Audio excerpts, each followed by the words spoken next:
जय भीम बंधूंनो, मी संतोष हरिभाऊ जाधव, राहणार सातिवली, भारतीय बौद्ध महासभा बौद्धाचार्य. माझी वसई तालुक्यातील सर्व मंडळांना अशी विनंती आहे की त्यांनी येत्या 14 एप्रिल 2026 रोजी विश्वरत्न महामानव डॉक्टर बाबासाहेब आंबेडकर यांची जयंती साजरी करत असताना हे माझं जे म्हणणं आहे ते प्रत्येकाला पटेलच असं नाही, परंतु ज्यांना डॉक्टर बाबासाहेब चांगल्या पद्धतीने समजल्यात किंवा ज्यांना धम्माचा अभ्यास चांगल्या पद्धतीने आहे ते माझं हे म्हणणं समजून घेतील. तर मला हे सांगायचं आहे की जेवढी काही आपल्या वसई तालुक्यामध्ये जी मंडळं आहेत त्या मंडळांनी डॉक्टर बाबासाहेब आंबेडकरांची जयंती ही डीजेच्या तालावर आपल्या लोकांना नाचायला न लावता मिरवणूक काढा. मिरवणूक काढण्याबद्दल काही हरकत नाही, पण मिरवणुकीमध्ये आपण जे डीजे लावतो आणि डीजेच्या तालावरती मोठमोठ्या आवाजामध्ये बाबासाहेबांच्या गाण्यांच्या तालावरती आमच्याच महिलांना पुरुषांना आपण नाचायला लावतो, जेणेकरून त्यातून आपण एक चुकीचा मेसेज इतर समाजाच्या लोकांना देत असतो. कारण आपण कोणाचं तरी अनुकरण करतो आहे हे त्यातून सिद्ध होतं आहे. कारण आपण बघतो ज्या धर्मातनं आपण बौद्ध धर्मामध्ये परिवर्तित झालो आहोत त्या धर्मातली लोक आजही त्यांच्या सणावारांना डी जे लावून मोठमोठ्या आवाजामध्ये तिथे नाचत असतात, एक प्रकारचा धिंगाणा घालत असतात. आणि तशाच प्रकारचा आपल्या जयंतीमध्ये देखील आपल्यामध्ये काही व्यसनी व्यक्ती देखील येतात आणि त्या जयंतीला गालबोट लावण्याचा प्रयत्न करतात. कारण आपण सर्व जयंतीच्या आनंदामध्ये ही गोष्ट विसरतो की डॉक्टर बाबासाहेब आंबेडकर यांनी आपल्याला 14 ऑक्टोंबर 1956 रोजी बौद्ध धम्माची दीक्षा दिली आणि हा बौद्ध धम्म भगवान बुद्धांकडून बाबासाहेबांनी घेतलेला आहे. आणि या भगवान बुद्धांना संपूर्ण विश्वामध्ये शांततेचं प्रतीक म्हणून मानलं जातं.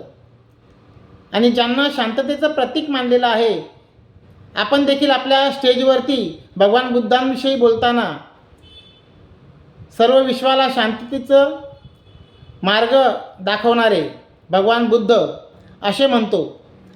आणि असे म्हणत असताना ज्या बाबासाहेबांनी आम्हाला बौद्ध धम्म दिलेला त्या बाबासाहेबांची जयंती आम्ही साजरी करत असताना ती डीजेच्या तालावर नाचून संपूर्ण वातावरण हे प्रदूषित करत असतो.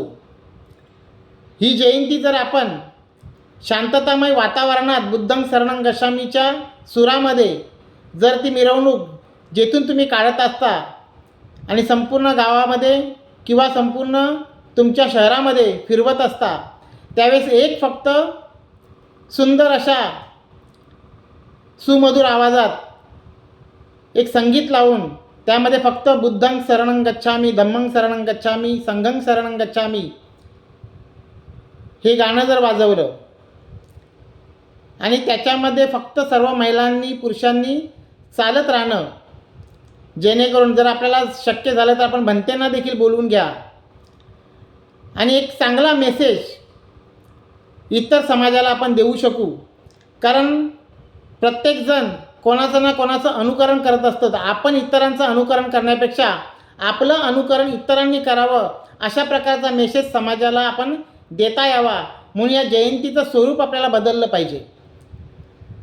आपल्याला असं वाटत असेल की डॉक्टर बाबासाहेबांनी आम्हाला हक्क अधिकार दिले आणि डॉक्टर बाबासाहेबांचा जो जन्म झालेला आहे त्याच्यामुळं आम्हाला एक सुखाचे दिवस आलेले आहेत आणि म्हणून तो आपण आनंदात उत्सव साजरा करतो आणि त्या आनंदाच्या मोहापायी आपण नाचत असतो.